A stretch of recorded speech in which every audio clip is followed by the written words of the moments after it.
So today we're continuing our decade series, and I'm going to talk about my favorite movie from every year of the 1940s. That's right.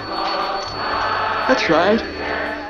How's it going, folks? Welcome to the Cobwebs channel where we're dusting off old movies. My name is Daniel, and if you missed our last video, I'm going through a series where decade by decade, I'm going to talk about my favorite movie from every single year. We started with the 1930s with our last video, and today we're moving on to the 1940s. Absolutely one of my favorite decades for film, and this was a really hard list to make, choosing that one perfect movie for me from every single year, but I'm very excited to talk about it. And one of my favorite things about the last video is that a lot of people actually hit me up in the comments and on social media to let me know what their favorite movies was from every single year. So please join me in the comment section down below. Let me know your favorite movie from every year of the 1940s so that we can have a back and forth and actually talk about this fantastic decade of film. So jumping right in with 1940. There are three amazing films that I want to mention that didn't end up getting picked, and that's His Girl Friday, a phenomenal screwball comedy from Howard Hawks. Pinocchio, probably my favorite of that early golden age of Disney animation, as well as Rebecca, one of my favorite Hitchcock movies, one that maybe gets a little bit slept on, doesn't get named towards the top as much as it should, but I absolutely love Rebecca, great gothic romance film. But this is one year where my favorite is crystal clear. It has to be The Philadelphia Story, possibly my favorite romantic comedy of all time. It has an incredible cast of three of the biggest stars of this period, that being Cary Grant, Katharine Hepburn, and Jimmy Stewart. And it's about how Katharine Hepburn and Cary Grant are divorced, and she's wanting to remarry this other guy. Jimmy Stewart comes in from a newspaper with a reporter to write about this big marriage. And it's all about, will Cary Grant get Katharine Hepburn back? Will Jimmy Stewart actually win her heart? And this movie really impressed me the first time I saw it, because watching it, I genuinely couldn't tell how it was going to end. A weakness, sure. And strength is her religion, Mr. Connor. That's so rare with a romantic comedy. Usually you know exactly what's going to happen. It's just all about the journey. But this one genuinely kept me guessing. I find it incredibly romantic and meaningful. It is funny, but it's not quite as heavy on the comedy elements. And one of the best things I remember about this movie is just Jimmy Stewart and Katharine Hepburn drunk in the backyard. I think it's one of the best and sexiest scenes in any romantic comedy in history. And here it is in an old black and white movie from 1940. So this cast is amazing. This script is amazing. It's one of my favorite of the genre, and it is my favorite film of 1940. 1941, another banger year. The movie that I named as my favorite screwball comedy of all time, The Lady Eve, with Barbara Stanwyck and Henry Fonda. I adore that movie. But then you got The Maltese Falcon over here, which is one of the quintessential noirs. But one of my absolute favorite movies of all time came out in 1941. I would say one of my 10 favorite movies of all time, and that is The Wolfman. I am a huge fan of the Universal monsters, and The Wolfman is actually my favorite in that entire run, because I actually think while the Universal monsters are amazing for monsters, they're not always great with protagonists, with hero characters. The Wolfman is great because it merges the protagonist, the hero, and the villain together into one character, because you got Lon Chaney Jr. Giving an incredible performance, the best of his entire career, as Larry Talbot, this incredibly tragic man who gets bitten by a wolf and is cursed to become a werewolf under the moonlight. I love his romance with Ella Van Ankers. I love his banter, father and son stuff with Claude Rains, even though they look nothing like father and son. Absolutely nothing. And The Wolfman is just one of the coolest looking movie monsters of all time. The atmosphere is so great. The score is so great. The score for this movie is so good that they would reuse it for practically every Universal Monsters movie that came out after this one. So it's one of my favorite horror films of all time, and it is my favorite movie in that Universal Monsters canon. So there's just no question about it. It's my favorite movie of 1941. 1942 was kind of a difficult choice because Ernst Lubitsch put out To Be or Not to Be that year, which is maybe my favorite movie by him, and he's one of my favorite directors. It's an amazing World War II comedy. But then you got Val Lewton over here. I love his run, his producer run of gothic horror films, of like noir-infused horror films, and Cat People is one of the best. That came out in 1942. But 1942 was the year that Casablanca came out. So here's looking at you, kid. Casablanca has to take the prize. The thing about Casablanca is it's just a movie that has everything. Not only does it have great actors, very clever dialogue, and some of the most gorgeous black and white cinematography of all time, but it's got intrigue, it's got humor, it's got romance, it's got tragic backstories, it's got war and danger, and it's just a movie that is packed with everything you could possibly want out of movies. And I'm not always the biggest fan of war movies, but Casablanca is my favorite kind of war movie because it's about the normal people around the war and how their lives are affected by it. It's very clearly a World War II movie, but it's about so many other things, particularly that romance between Humphrey Bogart and Ingrid Bergman, which is amazing. And Humphrey Bogart, just one of the greatest things ever in movies in this particular part as Rick. He's one of the greatest anti-heroes in film because he starts out in such a dark place, but has one of the greatest character arcs of all time.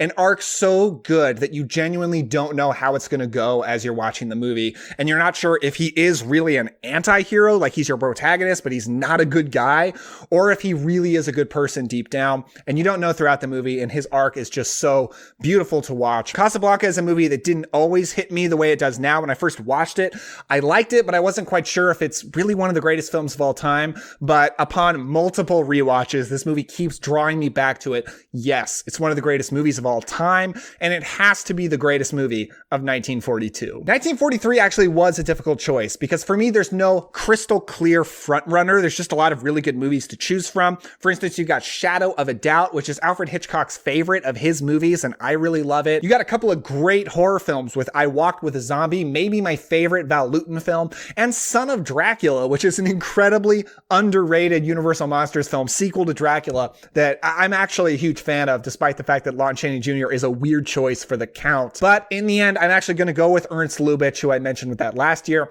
with Heaven Can Wait, which is starring Don Amici as a man who passes away at the beginning of the movie of old age. And there's a decision being made of whether he's going to go to heaven or hell. And he kind of has to make a case for himself and talk about his life. And the movie is all flashbacks of his entire life.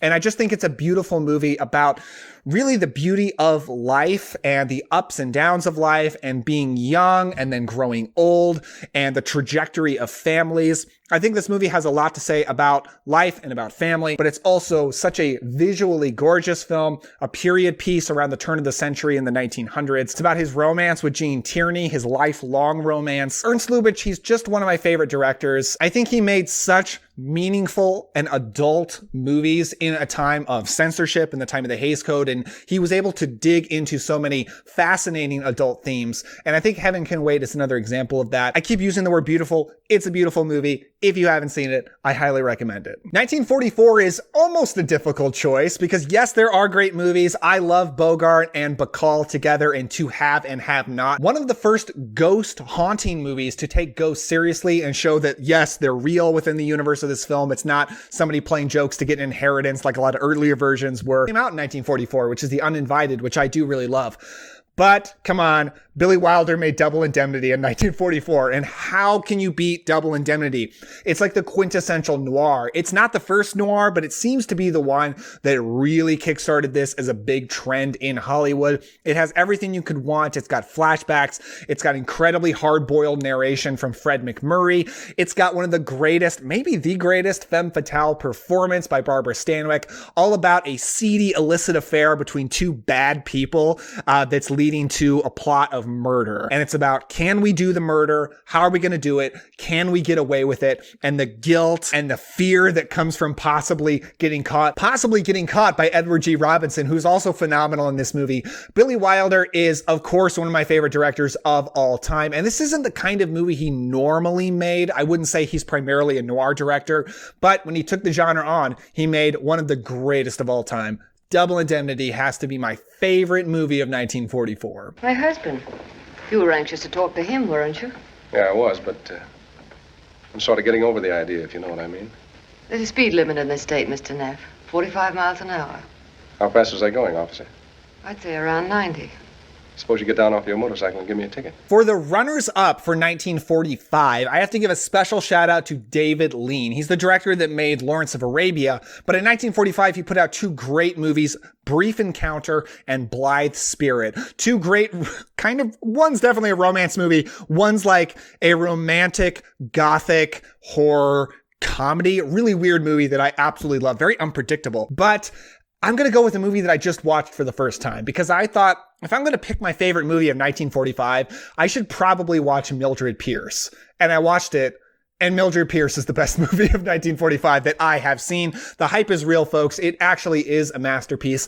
When did melodramas stop being some of the greatest, most entertaining pulp entertainment in movies? Because that is not the case anymore. But in the 1940s, that was true because Mildred Pierce is a melodrama. It is starring Joan Crawford as a woman who is recently divorced, trying to take care of 2 daughters, and decides to start a restaurant business and unexpectedly finds a lot of success. And while she started trying to make all this money for freedom, to have the freedom to live as she wants, to be her own person, and to take care of her daughters, it ends up meaning anything but for her as more and more people are taking advantage of her for the money and the power that she now has. It's such a fascinating character study of her, of a woman trying to be a business tycoon in the 1940s, which is an inherently fascinating subject. But also this movie has the guts to let a teenage daughter be one of the most vile villains in cinematic history, because her daughter is an absolute monster in this movie, and watching the conflict between them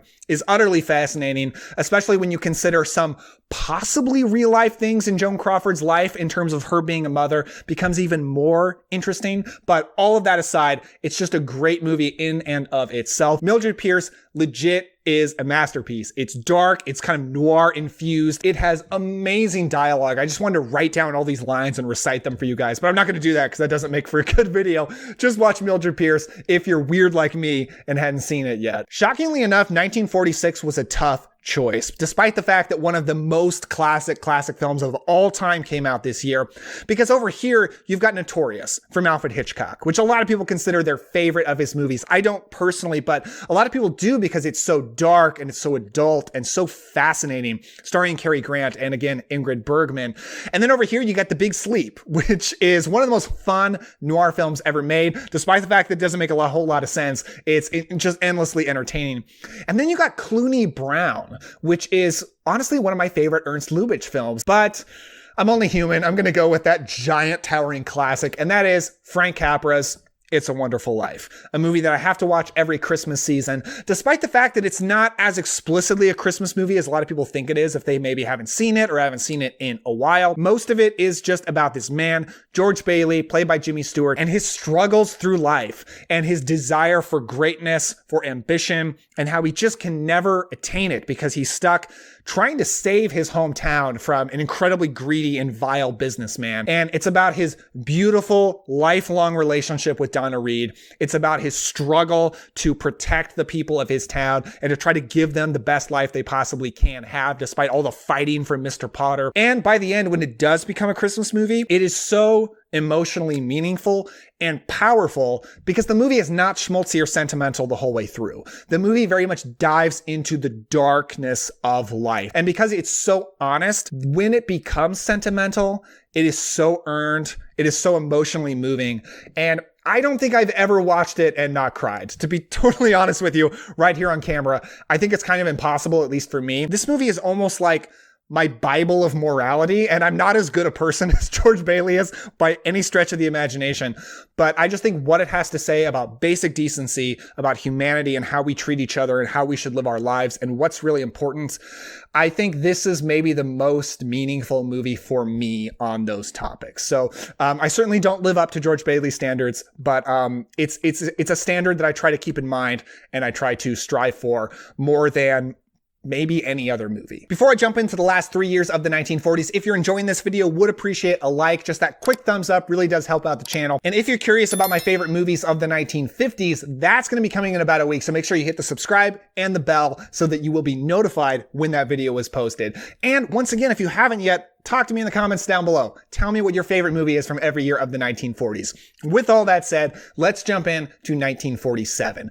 Another year like 1943 where a lot of good movies, but no crystal clear frontrunner for me. No like absolute favorite movie of all time in 1947. I do have to shout out another great Christmas movie. I do love Miracle on 34th Street and I do watch it most Christmas seasons, but it's really the noir genre that's taken it for me. It's a battle between a bunch of different noirs. First of all, you got The Lady from Shanghai. I'm a huge Rita Hayworth Hayworth fan, and she's awesome in that movie. Then over here, you got Dark Passage with Bogart and Bacall, a weird experimental noir. If you haven't seen it, I really recommend it. So much of the movie is from Humphrey Bogart's point of view. You're not going to see old Hollywood movies from the 40s like that very often. Of course, Out of the Past is so many people's favorite noir film of all time with Robert Mitchum. I don't love it as much as a lot of people because I don't find the story quite as fascinating as a lot of other noirs, but the cast is bulletproof, just amazing. But I'm going to go with one of the weirdest and most unique noir films ever made, and that is Nightmare Alley. This film stars Tyrone Power as a carny, a man who works with a carnival, who learns the mentalist trade and learns how to pretend to be psychic in order to put on a show for people. And the movie is about him rising to more and more fame and success, lowering himself to deeper and darker moral depravity in order to get there. It's like the opposite of It's a Wonderful Life. If that is the standard of morality over there, Nightmare Alley is the opposite of that. It's about a horrible person doing horrible things. It is such a deep and dark movie. Tyrone Power is perfect for the role because he's incredibly handsome and charming, but in a way that you just never trust him. You just know that that guy is up to something, and he's always up to something in this movie. I just love how kind of savage this movie is. I wonder why I'm like that. Like what? I'm never thinking about anybody except myself. And it's so weird and interesting for the noir genre. It's endlessly unique. It has an atmosphere a lot more like a Val Lewton horror film than most noir films, even though it's clearly not a horror movie. And by the end, man, it gets so dark. I just love Nightmare Alley. It's a lot of fun. Highly recommend. My favorite movie, I'm going to say that, of 1947. 1948 was an insanely good year. I mean, I think my favorite horror comedy of all time came out this year. Abbott and Costello Meet Frankenstein, one of the most important movies to me my entire life. But Treasure of the Sierra Madre with Humphrey Bogart is just one of the greatest westerns. Maybe the greatest movie made about greed, could quite possibly beat Nightmare Alley, another great movie about greed. Adventures of Don Juan, awesome swashbuckler with Errol Flynn. But my personal favorite noir film of all time came out this year, and that is They Live by Night, directed by Nicholas Ray. It's a classic lovers on the run movie. It's about Farley Granger, who recently escaped from prison with a bunch of hardened criminals, even though he's young and much less hardened and evil. And he meets Kathy O'Donnell. They fall in love very quickly. They go off on the run together. And the movie is about their relationship as they struggle with being on the run from these other criminals, being on the run from the police. And despite the fact that the lovers on the run story is a very classic trope, I just think their relationship is so endlessly fascinating. I love these characters so much. And I love them because I find their relationship so darkly realistic in that they have really good times where they're so happy. And you can tell they're so happy together. There's this moment that I love so much in the movie where they're driving. What's so funny? Oh, boy. What would I say funny? I like you so much. And it's just that little moment that's just more genuine about young love than any kind of more dramatic or showier moment ever could have been. There are all these beautiful moments between them, but then when things get bad, as they do often because they're in this horrible situation, things get rough and dark in their relationship. And I just find them so charming, interesting, sad. And I love noir films for a lot of different reasons. One of the reasons is not because they emotionally move me, but this movie emotionally moves me far more than any other noir film I've ever seen because I feel so deeply connected to these characters and their lives are so tragic. They want that typical American dream so badly, and they cannot have it, despite the fact that you know that if they had it, they would do great with it, and they would be wonderful together, and they would be great members of society, but there are too many cards stacked against them, and I think that speaks to a lot of different situations that especially could have been going on during this time or in any time where people who want that American dream maybe can't have it because of legal trouble, like in this. Maybe it's just because of poverty. Maybe it's because of sickness. I think this movie speaks to a lot of different anxieties about wanting that perfect life and it just being out of reach. I think this is a beautiful film. It's so intense and romantic and sad and depressing, and I just love it. I love it. It just emotionally wrecks me every time. And I think it's amazing. 1949, I'm going to end with a bit of a weird one. Now, I do want to give a shout out to a foreign language film, which I haven't done much in this series so far. Bicycle Thieves is a great Italian drama. But then you got Alias Nick Beale, which is a really interesting kind of horror noir with Ray Milland. Holiday Affair, one of my favorite classic Christmas movies with Robert Mitchum. But I'm going to go with Disney with The Adventures of Ichabod and Mr. Toad. Now, this was released theatrically, even though it's only an hour long, because half of it is a Wind in the Willows story of Mr. Toad, and the other half of it is the classic Washington Irving Sleepy Hollow story. And I like the Mr. Toad segment. It's fine. But the strength of the Sleepy Hollow story is so powerful for me that I'm going to give it my top spot of 1949 because I watched this movie several times every Halloween season. Practically nothing gets me in the mood for Halloween more than this. I am in love with the Sleepy Hollow story. I love the Washington Irving version. And I've seen pretty much every film or television adaptation. This is my favorite. I love Bing Crosby's narration. Every song is amazing. It is a musical and every song is incredibly good. I love the atmosphere of Sleepy Hollow, of this sleepy little town, and I love how the Halloween atmosphere builds throughout it until you get the end where it is the greatest version of the horseman chase, the midnight ride that Washington Irving wrote about. So I'm just so in love with this Disney version. The Tim Burton version is good. There's a lot of different good versions, but by far, Disney has the crown jewel of this story. And despite the fact that I only truly love half of it, it's still my favorite movie of 1949. So that's it, folks. My favorite movie of every year of the 1940s. If you haven't yet, let me know yours down in the comments down below. If you enjoyed this, give a like and a subscribe because we got a couple of different videos coming up very soon, including my monthly ranking of every Blu-ray that I watched for the first time in the month of February. That's going to be coming up in early March. But in about a week or so, we're going to talk about my favorite movie of every year of the 1950s. The 1950s was, despite what some people will tell you, an amazing decade for movies with so much great stuff. So that's going to be difficult and stressful and exciting. So don't miss it. Thank you very much. I'll see you next time.